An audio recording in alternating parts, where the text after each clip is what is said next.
Thane, are you bothered by what Republicans have been doing on this?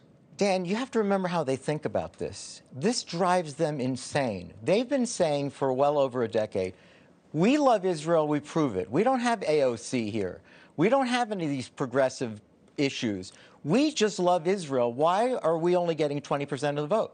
Why do you continue to give 80% of the vote? So I'm not surprised to see Republicans saying this because they've been doing this for a long time.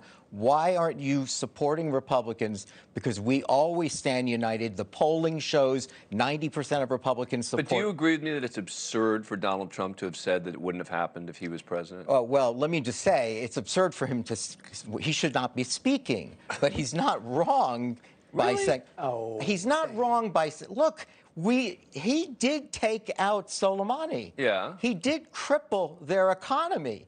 He did go to the Saudis and say, we're going to put the hurt on Iran, so we need you to pump more oil.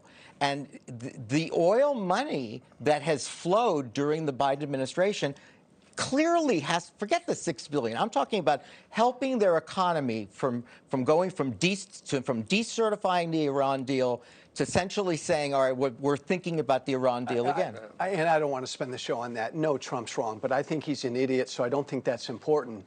But again, our closest ally on the planet, Dan, suffered their worst terror attack in their country's history. And right out of the gate, my former colleagues are attacking our president.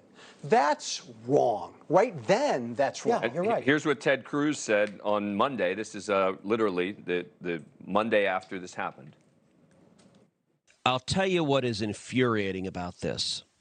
This was paid for by Joe Biden and the Democrats. This is something that the corporate media desperately wants to avoid. But let's be clear.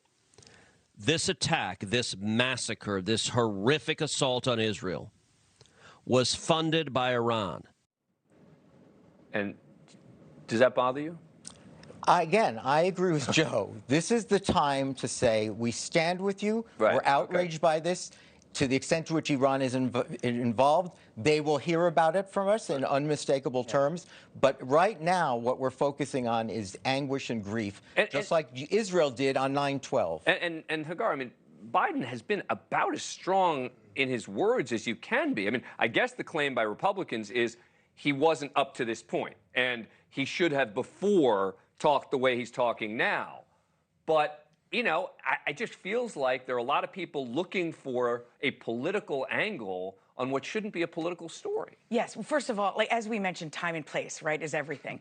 But it's disgusting to take advantage of something this horrific and that hurts not, I mean, Israelis, but a lot of people here had family there, had been looking for family members. It's not a joke.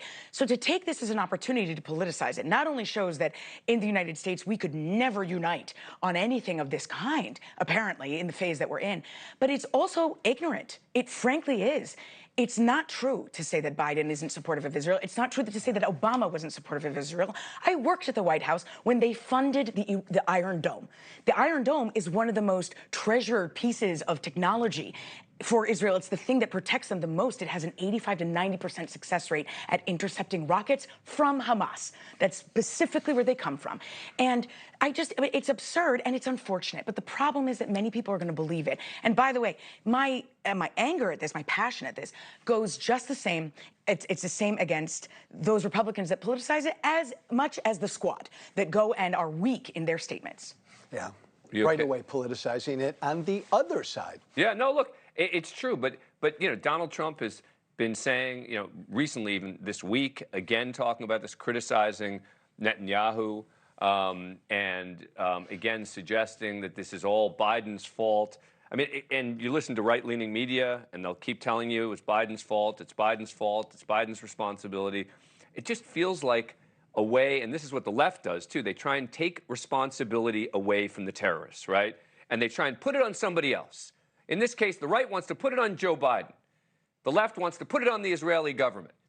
Why do we constantly feel the need to make excuses somehow, shape, or form that takes away the responsibility, all of this does, from Hamas? Because it's partisan and each side is speaking to their base. Yes. And it's maddening. Yeah.